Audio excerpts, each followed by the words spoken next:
Hey everyone, welcome to my channel. I'm Neil Chase, author of the horror western Iron Dogs and writer-director of the apocalyptic thriller Spin the Wheel. I'm a huge fan of great storytelling, no matter the medium. However, I've also found that nothing beats helping other writers and filmmakers create amazing stories that are both meaningful and entertaining. And let's face it, in today's entertainment landscape, great stories are a rare commodity. So let's see what we can do about bringing back some kick-ass stories to our screens. There's an old adage in entertainment marketing, know your audience. But what does that mean? And how is it applicable in our ever-changing landscape of shifting tastes and increasing corporate and creator-driven activism? Despite claiming otherwise, most companies know exactly who their core audience is. It's just that some of them wish they weren't. So the question isn't really whether certain content creators know their audiences or not. It's a question of whether or not they're serving those audiences. See, the problem isn't that the audience tastes have changed. It's that the creators openly hate the customers they are meant to be serving. Instead, they are trying to cater to an audience that has never supported that particular genre or type of story, and likely never will. So who's at fault? Well, the way I see it, there's plenty of blame to go around. For starters, the content creators. The writers, directors, producers, and actors. In short, the storytellers. And secondly, the people that hired them. Out-of-touch executives more interested in chasing great reviews and social media adoration than actual customers. I mean, you can win all the awards and accolades you want, but if no one's seeing your film, well, how great can it really be? A story is just one person telling another person a sequence of events. It's really that simple. But a good story is something quite different. A good story is one that has meaning. Ideally to the storyteller, sure, but more importantly, to the audience. Stories are written for people. And a big problem in what we're seeing today is that you have storytellers writing exclusively for themselves and the people in their small circles who think just like them. They aren't trying to please a wide audience or even what should be their core audience. They're more interested in making critics, activists, agenda-driven executives, and other industry gatekeepers happy. And with the industry being a hotbed of nepotism and favoritism, well, there's little room for a reality check. But when that reality check inevitably occurs in the form of poor box office and dismal TV or streaming ratings, well then that same echo chamber that refused to believe they were creating anything but gold is utterly shocked to find out otherwise. So they do what any echo chamber would. Shirk the responsibility and blame the very people they should have been trying to make happy in the first place. So now we have a situation where we have comic books written by people who never grew up on them, action movies made by people who were never fans to begin with, fantasies produced by people who openly hate the original creators, and even beer marketing campaigns made by people who don't drink beer. And what do they all have in common? They openly dislike the established core audiences for all of those, and make it their mandate to change the audience to a group that is more, shall we say, palatable to them and their friends. But that's not how it works. An artist can't force a specific group to become their audience any more than a restaurant can force vegans to eat at a steakhouse. Beauty is in the eye of the beholder, right? Well, a good story is in the mind of the audience. It needs to resonate and strike a chord. It needs to grow and flourish in the mind's eye. It needs to be discussed and thought about. It needs to be loved and nurtured. I mean, that's how cult classics are made, isn't it?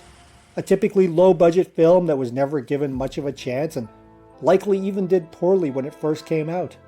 But as it connected with a small core group, it spread thanks to great word of mouth and found a wider audience. But it could never have done that if that audience was never there to begin with. Horror fans love horror movies. Comic book nerds love comics. Martial arts fans love fighting movies.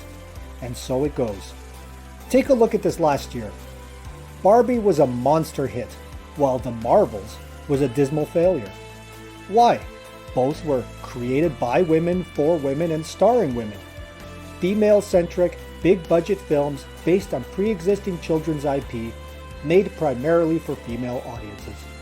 So how did one succeed and the other fail? It wasn't a question of money, or resources, or even star power, but it was a question of good storytelling and knowing your audience. See, Barbie catered specifically to those women and girls who grew up playing with Barbies and watching Barbie cartoons and reading Barbie comic books. They didn't care if men came, because that wasn't the target demographic. Oh sure, there's a small subset of men who played with Barbies when they were little, and they were as welcome as anyone to see the film. But the core audience was those girls and women, and that's who came to see the film. And they brought their families and husbands and boyfriends and girlfriends. And the movie broke records, with $1.4 billion at the box office versus a reported budget of $145 million. What about the Marvels? With a budget of over $270 million versus a dismal box office of around $200 million, it's one of the biggest disasters ever. So who was the target audience? Well, pretty much the same girls and women as for Barbie, that's who. But wait, I hear you say, did those Barbie fans ever read Marvel comics? Were they as diehard fans of Captain Marvel and Photon and Ms. Marvel as they were of Barbie and Ken? I think you already know the answer.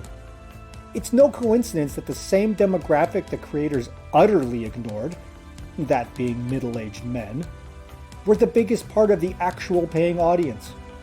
65% male, 45% male over 25, while the very people it was made for largely ignored the film. So it begs the question, who was this movie made for? Was it made for the die-hard comic book fans who grew up in Marvel Comics? Or was it made for a completely different group of people who were never really fans to begin with?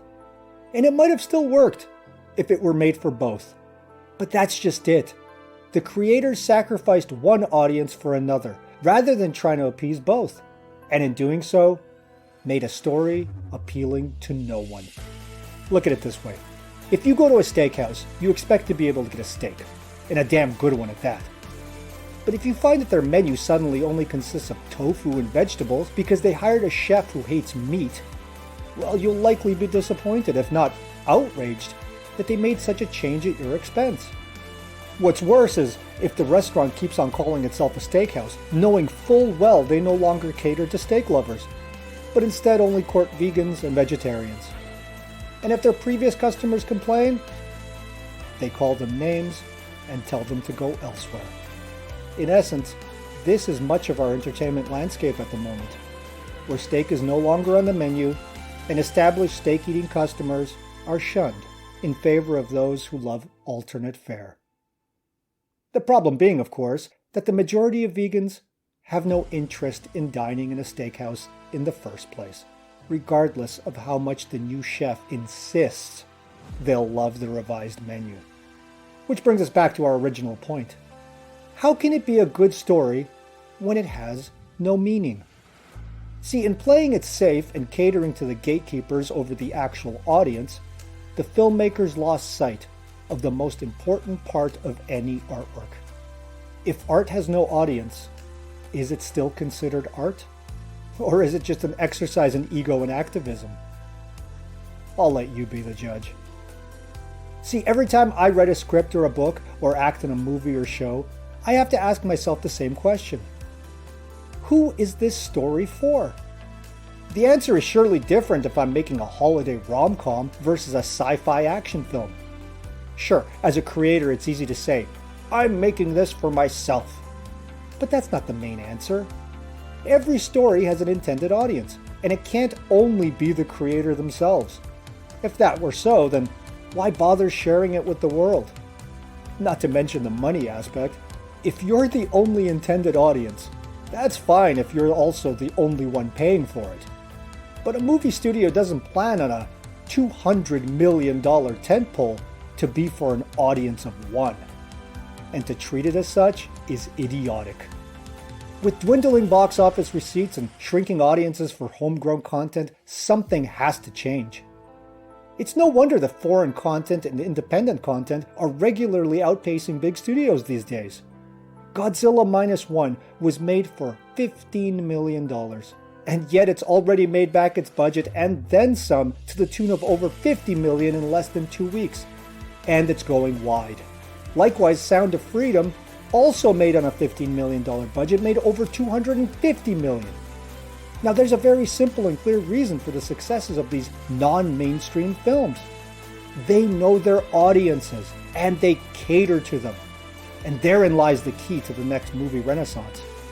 Have an actual target audience in mind for each film you make. Then make the movie for them. Write and rewrite the story as much as it takes before you film a single frame, ensuring that the target audience is top of mind the whole way. Great storytellers are still among us. So let's get back to telling good stories, not half-baked, we'll finish writing it while we film it, or let's throw crap at a wall and see what sticks stories. Fully fleshed out, completed stories with great action and dialogue, and three-dimensional characters undergoing internal and external struggles, overcoming personal flaws, and resonating with audiences on an emotional and intellectual level through their words and deeds. Stories that entertain us as much as make us think and feel. Audiences matter, now more than ever. It's not too late to win them back. If you enjoyed this video, head over to my website, neilchasefilm.com, and check out my tips for great storytelling, as well as news on my pending books and movies. And above all, stay creative.